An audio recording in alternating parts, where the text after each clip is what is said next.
Recently, a term mother of all deal is being used with reference to India-European Union Free Trade Agreement. The agreement encompasses variety of sector and its conclusion in the recent time is a reflection of the commitment that both regions, European Union and India has shown, because if you look at the history of this deal, somewhere working on this, negotiation on this began 2 decades before, but finally after almost 20 years, both countries have agreed to finalize this trade agreement. So what is the significance of this trade agreement from both India's perspective as well as European Union's perspective? What was the reason behind such a long delay, huge delay in the conclusion of this deal, and whether it really is mother of all deal or not? Let us try to examine this in more detail. So first of all, to give you an overview or background of this particular topic, we know that on 26th of January, Republic Day of India, two chief guests were basically invited. Both of them were the leaders or the high level dignitaries from the European Union. You have Antonio Costa and then you have Ursula von der Leyen. Now, during this, though they were invited as chief guests, but their main objective was to conclude bilateral trade agreement or free trade agreement. So after 20 years of continuous negotiation, because if you look here, talk began during the UPA regime itself in year 2007, but finally in 2026 it has been concluded.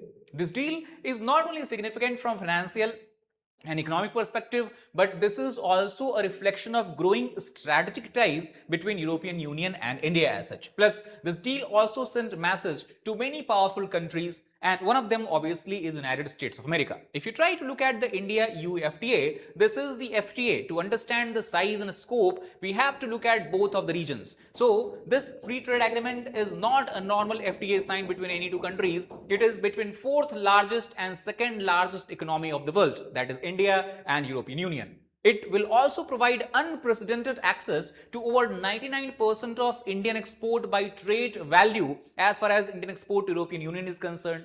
Over $33 billion of goods will be benefited from here. Traders and merchants will benefit from there because they will have zero duty. They will attract zero duty in each of the territory as such. India and European Union also, this deal is significant because if you look at the global scale, both of these regions constitute 25% of global GDP, over one-third of global trade. And thus, the most important significance we can say of this deal is that it integrates India with 27 countries. When you talk about European Union itself, it is such a large block, 27 different countries we have, all with different core competencies, all with different kind of supply, different kind of market, different kind of demand and all. So diverse market will be available for the Indian goods. Most of them will now be able to enter European market at zero duty, thus demand obviously will rise as such. So overall 20 trillion value, $20 trillion value of market is now open to India, and this, as far as India's FTA with any other country is concerned, this till date obviously is the biggest FTA as such.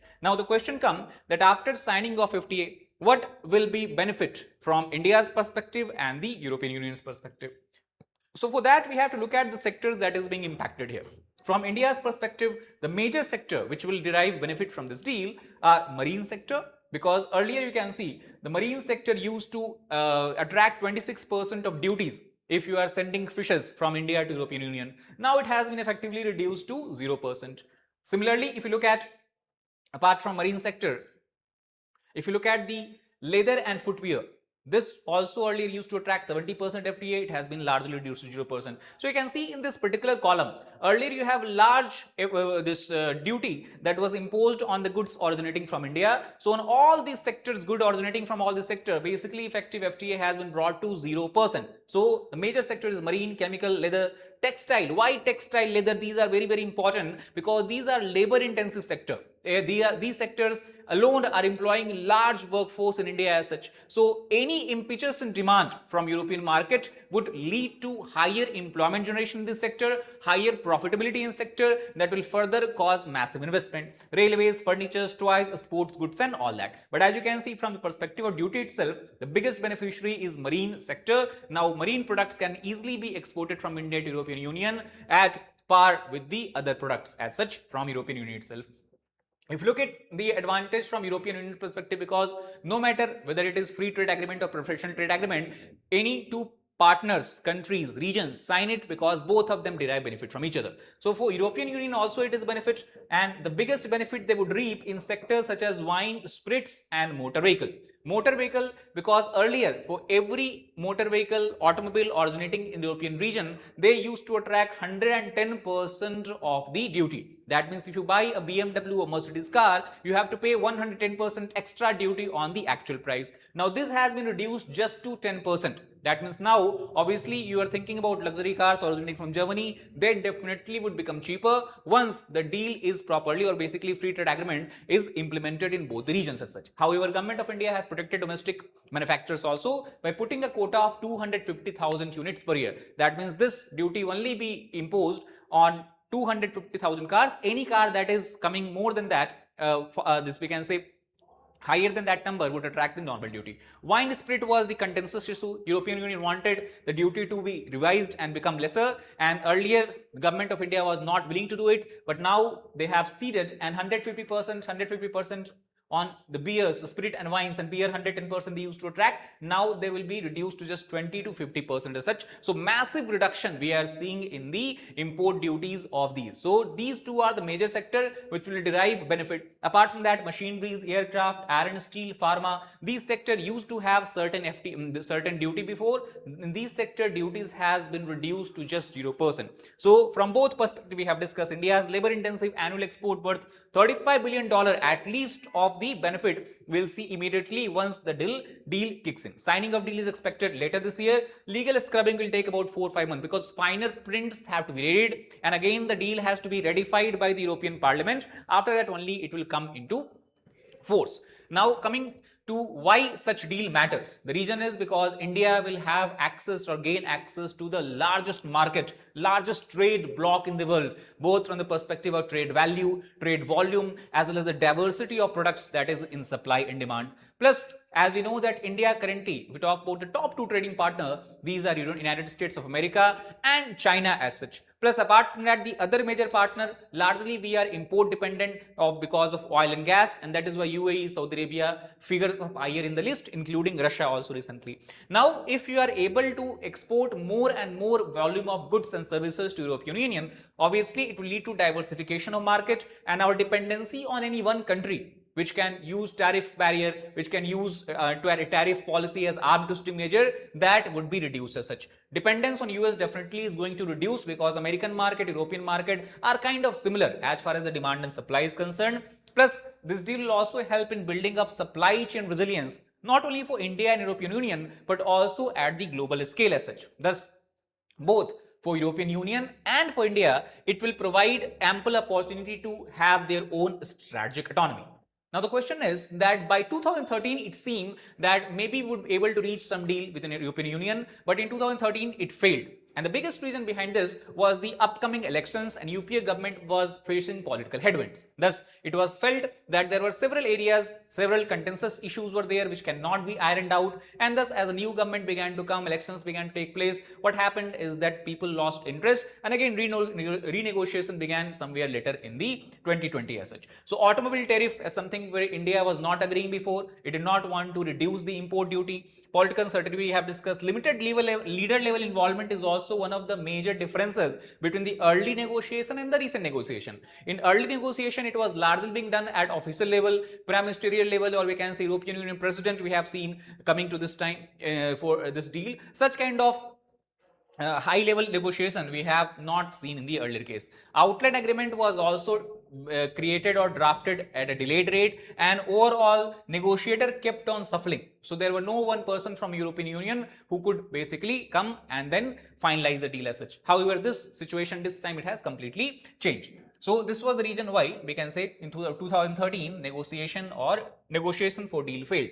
Now what changed this time? Obviously high political push is one of the most important factor. We can see from India at prime ministerial level, at external affairs minister level, trade minister level, you have negotiation being going on, and also negotiation was time bound. They had given the target that by this time we have to finalize this agreement, we have to create the outline, we have to iron out the issues which are contentious in nature, plus graded liberalization is something that was added here. That means we'll not just reduce duty directly 0% in certain goods in certain sector, we'll reduce it gradually. That also led to acceptability of this deal by both of the partner.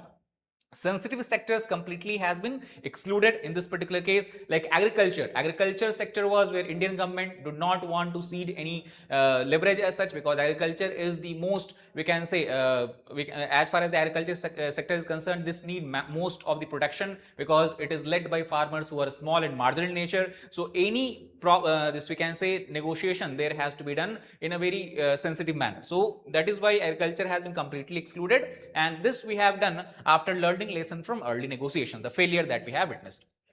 Now, if you look at the role of geopolitics also in the this, we can say, the joint statement that was given by Prime Minister of India and European Union President, we have seen that US was not mentioned directly, but it cannot be denied that to some extent US policies of using tariff as a diplomatic tool, as a pressure making, as a pressurizing tool, plus the rivalry that is going on between US and China, the tariff war that unfolded in the early part of the last year. So to some extent we have seen trade being weaponized as such. Plus, both countries, India has faced 25% additional tariff apart from 25% normal tariff that US put after Donald Trump came into power because of India's decision to buy oil. The US obviously, India obviously was reeling under pressure. At the same time, US also has used tariff barrier on many European countries, largely in the recent time due to disagreement over the Greenland issues. So to some extent, this legacy was being felt by both European Union and India, and that is why signing of this deal also becomes very critical and important here. Economic security was something that was focused, that was put in proper spotlight by both of these countries, and to some extent such kind of deal is clearly an indication of that leaders do not want to live in a world dominated by one power or two power. They want to create a multipolar world. They want to create a diversity as far as the export and import basket is concerned. Now, as far as the market access provision is concerned, we have discussed automobiles will see phased reduction in the import duty. Price threshold system will be used here. Wines and spirit, gradually this sector will be opened for European producers, and agriculture has been completely excluded. Plus, tariff rationalization will also be done in the later time.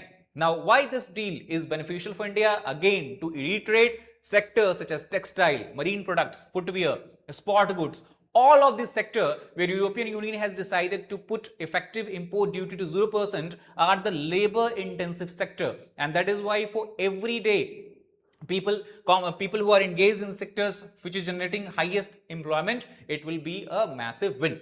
Now, it does not mean that deal is all, we can say, without any problems as such. There are certain problem areas that has to be ironed out as well. For example, CBAM, that is the carbon border adjustment mechanism that European Union is going to enforce from the January itself. We can say it is first type of carbon tax being imposed at the global scale. So here European Union countries have decided that they will not import, or they put extra tariff, extra import duty on those sectors which are heavily dependent on fossil fuel. This can be cement sector, this can be aluminium sector, this can be iron and steel sector. So to some extent the zero tariff they have put can be recompensated, can be again put or can be increased again if the goods are from the sector itself. Second is EUDR, that is European Union Deforestation Rule. Here European Union countries have clearly stated that those goods which has been produced after deforestation or from deforested land, they will also attract heavy duty. So in case of India, many goods are there which we are exporting to European Union. They have been derived from the deforested land.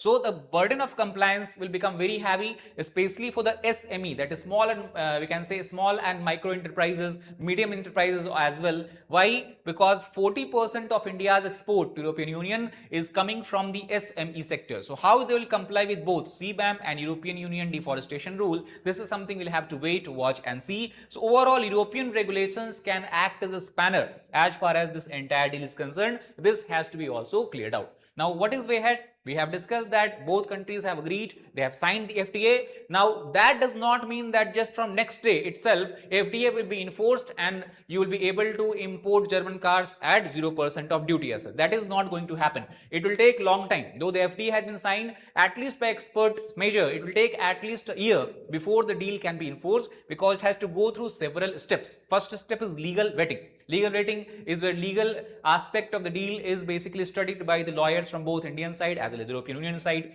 Plus, As you know that European Union is a common market, but it is made up of diverse countries, large number of countries having different national language. So the fine print of this deal has to be translated into 24 different languages. Then the national government of each country will study it, understand this, and then finally the deal will be put in the European Parliament for ratification purposes. After only when it is ratified, then only the deal will be enforced as such. Formal signing would be done as such. But obviously it is expected that since both countries, both regions, we can say, have broadly agreed on the contour of the deal, it is going to play a very important role in the strengthening of a strategic partnership between India and European Union. So that is how we have to understand deal. That's all about this particular video. If you like it, please hit the like button, share it with your friends, and subscribe to the channel for more content. Thank you very much.